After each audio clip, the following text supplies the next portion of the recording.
As a guy about to get married, I've been thinking a lot about losing some weight and being more fit. Josh, I know you've done a lot to lose weight, which I really admire, and it would be very helpful to know what you did to lose that weight. Also, Jordan, what do you do on a regular basis for workouts? Sorry, this isn't kissing your cousin exciting. Thanks.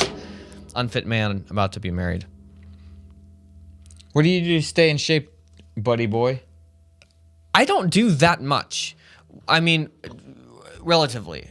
I do cumulatively a lot of work over time, but I'm not working out to where I'm like, it's leg day and I can't freaking walk straight. Right. Okay. Like, to me, that's just stupid. Mm-hmm. That's an unpopular opinion though. Yeah. I follow a lot of these accounts and stuff just to see what is popular right now.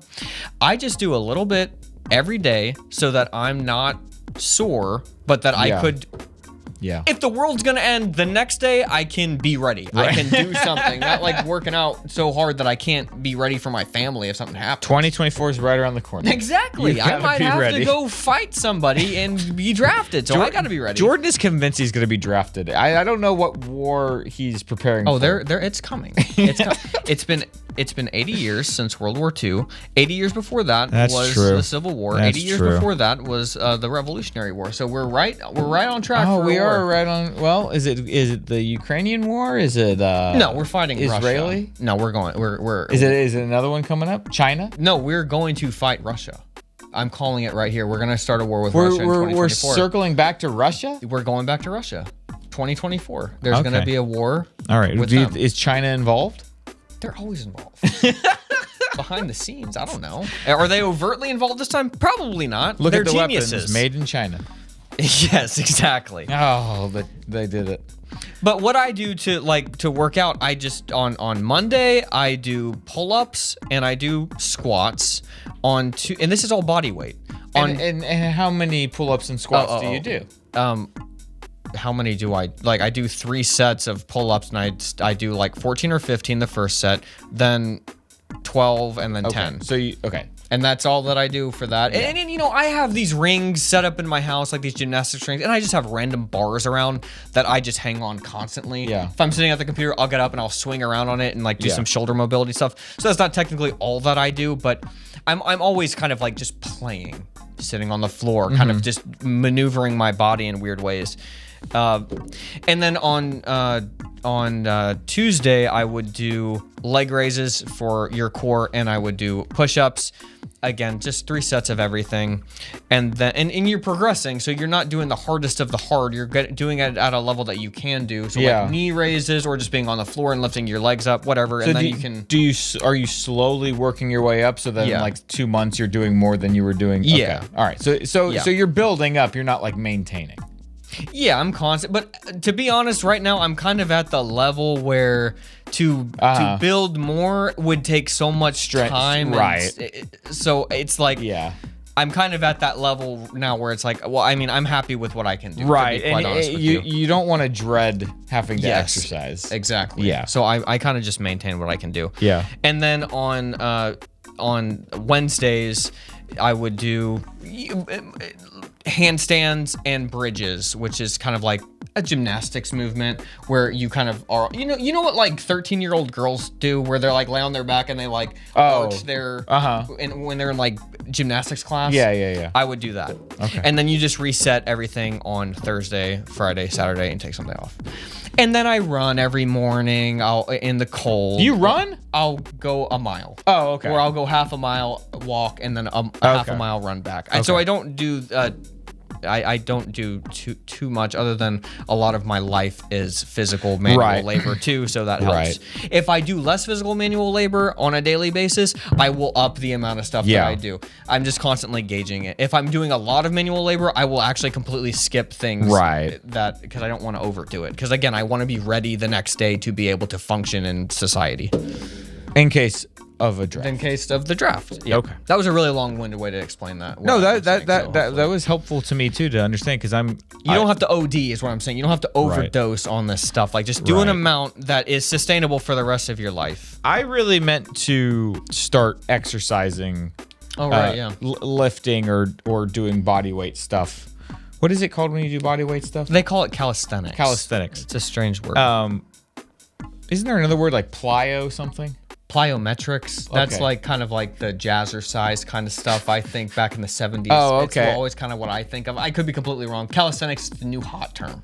Okay. But that's been around forever. Whatever. Anyway, so one of my goals for 2023 was to be able to, I don't know, lift 140, 150, 160 pounds. Bench, yeah.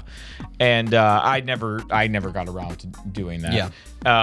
Josh has got a whole like actual machine and stuff that he's got outside in the garage. Super nice. Yeah. And so finally got the garage all cleaned and everything, and I haven't gotten to use it yet. But so anyways, but now I've lost a ton of weight, so I kind of just look super scrawny. So You've kept the weight off for a long time. Yeah. A very long time now. Yeah. I don't even know how long it's been. A couple of years now, almost. Isn't that crazy? But I'm honestly wondering, like, what is it gonna look? Because I've never tried to gain muscle when I have been this slim. So I'm curious how quick I'll see gains. Well, like I've told you before, there's those different body types. That's what I was thinking about. You've got the body type of a person who can gain weight quicker. Yes. But that also means that you can gain muscle ridiculously fast. So I can't gain weight very quick, but I can gain muscle slower. Oh, okay. So there's a give and take with everything. Yeah. So I've had to manipulate it by doing stuff slowly over time instead of just overdoing it, hurting myself and being back to square one. I've been like, I'm just going to do what I can manage in a day so I can do the exact same thing the next day if I want to. That's what I want to do. That's how to do it. That's what I want to do.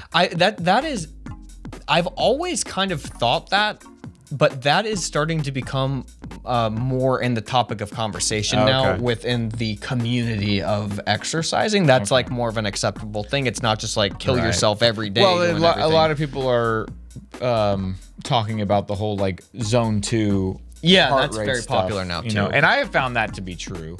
Yeah, because you're able to do some nut stuff now. Right. I don't run very often, but I can still every 6 months when the half marathon comes through town, I still go out and run a half marathon, even though I don't really run very often. I mostly just walk on the treadmill at an incline, getting my heart rate into that zone 2 for extended periods of time while I work. So that's Jordan's exercise. That's my exercises. Just walking. I do a ton of walking, and you'll find a lot of videos on YouTube saying like the number one exercise to do for losing weight is just walking. Just moving your body. Your body. Starting to prioritize that, you know? Yeah. And then for me personally, and maybe for you, person who wrote in to the show, it was also beneficial to me to just track everything I ate so that I understood how much I was eating and how much I needed to eat. And